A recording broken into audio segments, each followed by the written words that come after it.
नमस्कार जय जगन्नाथ मो क्लिनिक रे बहुत जन रोगी आसी पचारती आज्ञा मोर आंठुर खटखट साउंड होची ताहले सेटा किसी गोटे डेंजरस जिनस नुह तो तेणु आम जाणी रखा उचित जदि आपणकर आंठुरे एमती खटखट साउंड होची ता सहित आंठु पेन होची ताहले सेटा गोटे कंसर्न विषय हो पारे ताहा आपण किसी गोटे लिगामेंट इंजुरी हो पारे कि आंठुर आर्थराइटिस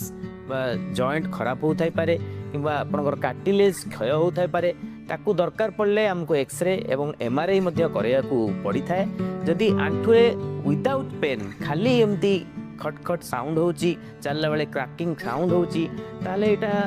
विटामिन डी कि कैल्शियम रो डेफिशिएंसी जोगु में भी हो पारे पेन किसी होनी जल्दी ताहले किसी गोटे कंसर्न एटा विषय यूजुअली हो न थाए जदि आपणकर किसी एमती आंठुरे आवाज होची पेन होची आपन किसी गोटे ऑर्थोपेडिक किसी प्रॉब्लम रही ताहले हमको निम्नलिखित व्हाट्सएप नंबर कांटेक्ट करंतु आमे आपन बेस्ट पॉसिबल ट्रीटमेंट दे पारिबु। नमस्कार जय जगन्नाथ।